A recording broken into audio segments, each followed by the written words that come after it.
There's a Christmas tree battle brewing in Madison, Wisconsin. Two Republican state lawmakers wanted to put up a tree in the Capitol building, even though the building is closed. Problem is, the governor said no. So the lawmakers did it anyway. One of them posting on social media they were defying the order to keep a Christmas tradition alive.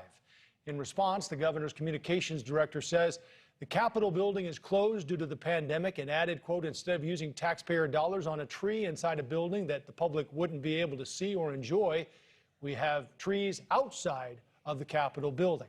Earlier today, I spoke with Representative Paul Tittle, one of the lawmakers who put up the tree. All right, Representative, thank you for joining us. I'm curious, are you going for your own Charlie Brown Christmas story here? Well, it would seem that way, but I am just trying to keep a 100-year-old tradition going on in Madison, Wisconsin. So no one's working there. The building is closed. The state decorated trees outside the building instead. What's your point here? Well, actually, that's not true. There is still several hundred people that work in the building every day. We have staffs in all of our legislative offices, and there's 132 of us legislators that work in the building, and each of them have, one or two staff. So there's a couple hundred that way. Plus, the Supreme Court is still working. The governor's office is still working, and the Attorney General's office is all in the building as well. So there's still several hundred people that can see that tree every single day. Are you surprised it's gotten to this point? I am.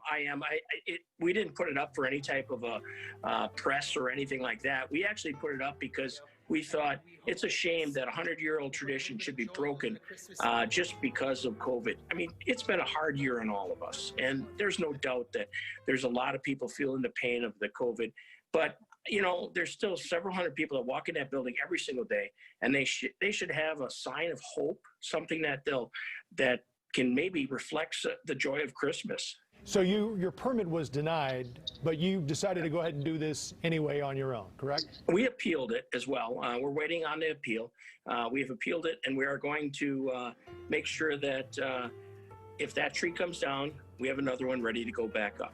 So the governor's communications office sent us a note saying that COVID is surging across the state and Republicans in the legislature haven't passed a bill in more than 235 days. A not so subtle suggestion, I would say, that there are more important issues to address here. Well, we're still working. We can do multitasking. This tree took all of maybe 15 minutes of our time. Between Representative Sortwell and myself, it didn't consume a lot of time. It's not consuming any resources. It's not plugged in. There's no lights on it. And we're asking the children, it's a tradition of the children of Wisconsin to send in the ornaments to decorate the tree. So we're asking the children of Wisconsin to send in the ornaments, or if anybody's watching from anywhere in the nation, send your ornaments and we'll put them on the tree. What's your bet? Does the tree make it through Christmas? I'm hoping it does. The governor could just leave it alone. It really doesn't hurt anything. Again, it's not using any resources. And I think to break a 100-year-old tradition, I think it's just not worth it. I think he should just leave it alone. He controls the building. He controls the Department of Administration. He controls the Capitol Police.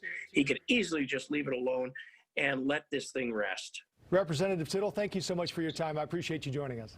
You're welcome. Thank you very much, and Merry Christmas to everyone.